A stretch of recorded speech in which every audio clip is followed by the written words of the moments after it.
Hello guys, இன்னைக்கு டே 22. இப்போ நீங்கள் வீடியோவில் பார்த்துட்டு இருக்க இந்த மண் இல்லை 1,60,000 மக்களோட சாம்பல்னு சொன்னால் உங்களால் நம்ப முடியுதா? ஆமாங்க, அது உண்மைதான். இந்த இடம் தான் இத்தாலியில் இருக்க போவிக்லே ஐஸ்லேண்ட். இந்த இடத்த ஒரு சாம்பல் நிறைஞ்ச ஐலாண்டு அப்படின்னு சொல்கிறாங்க. இந்த கதை 14வது செஞ்சுரியில் தான் ஆரம்பிச்சுது. இத்தாலியில் பிளாக் டெத் அப்படிங்கிற பிளேட் நோய் ரொம்ப பரவ ஆரம்பிச்சுது. அதுக்கான மருந்தும் அப்போதைக்கு அங்கே இல்லை. அதனால் என்ன பண்ணாங்கன்னா, அந்த நோய் தொற்று பாதிக்கப்பட்ட மக்கள்கிட்ட மற்றவங்களை காப்பாற்றிருக்க அந்த ஐலாண்டில் கொண்டு போய் அவங்கள விட்டுட்டாங்க. அவங்க எல்லாரும் இறந்ததுக்கப்புறம் அவங்க குழி தோண்டி பதிய கூட நேரம் இல்லாமல் அப்படியே அவங்கள அந்த ஐலாண்டில் எரிச்சிடுறாங்க மொத்தமாக. அதனால தான் இப்போயும் அந்த ஐலாண்டில் இருக்கிறது மண்ணோட சாம்பலில் தான் நிறைய கலந்துருக்குதுன்னு சொல்கிறாங்க. அதுக்கப்புறம் 1922 அந்த ஐலாண்டில் மென்டல் ஐசைலம் ஒன்று ஆரம்பிக்கிறாங்க. ஆனால் அங்கே சேர்ந்த பேஷண்ட் எல்லாமே அங்கே பிளேக்குனால இறந்துவங்களோட ஆன்மா இன்னும் இங்கே தான் இருக்குது அப்படின்னு சொல்லி அதை பார்த்து ரொம்ப பயப்படுறாங்க. அவங்க சொன்ன எந்த விஷயத்தையும் அந்த காலத்தில் இந்த டாக்டர் அதை ஏற்றுக்கலை.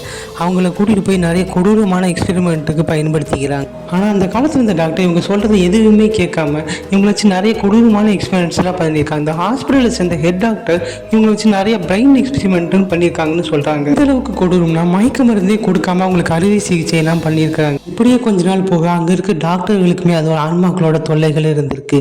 அங்கேருந்து ஹெட் டாக்டர் அந்த பெல் டவர் மேலேருந்து குதிச்சு தற்கொலை கூட பண்ணிக்கிறாரு. இடத்த ஆராய்ச்சி பண்ணுறதுக்காக நிறைய பேரநார்மல் எக்ஸ்பர்ட்ஸ் அந்த இடத்துக்கு போகிறாங்க. ஆனால் அவங்களுக்கு எல்லாமே ஒரு மோசமான அனுபவம் தான் அந்த இடத்துலேருந்து கிடைக்குது. இதனாலேயே இட்டாலி கவர்மெண்ட் அந்த இடத்துக்கு போகிறதுக்கு யாரையும் அனுமதிக்கிறது இல்லை. அங்கே இருக்க லோக்கல் ஃபிஷ்மேன்லாம் அங்கே மீன் பிடிக்க போகும்போது அவங்களுக்கு வெறும் மண்டவோடு தான் அதுலேருந்து கிடைக்கிது. அது மட்டும் இல்லாமல் அங்கே இரவு நேரத்தில் அங்கே மீன் பிடிக்க போகிற லோக்கல் ஃபிஷர்மேனுக்கு அந்த மென்டல் ஐஸ்லாம்லேருந்து யாரும் அலற சத்தம் டெய்லியுமே கேட்குறதா சொல்கிறாங்க. இந்த ஐலாண்டுக்கு போகிறதுக்கான வாய்ப்பு உங்களுக்கு கிடைச்சா நீங்கள் போவீங்களான்னு கமெண்ட் பண்ணுங்கள். இந்த மாதிரி வீடியோக்கு நம்ம சேனல் சப்ஸ்கிரைப் பண்ணி இந்த வீடியோ பிடிச்சா உங்கள் ஃப்ரெண்ட்ஸுக்கு ஷேர் பண்ணிவிட்டு ஒரு லைக்கையும் போட்டு விடுங்க.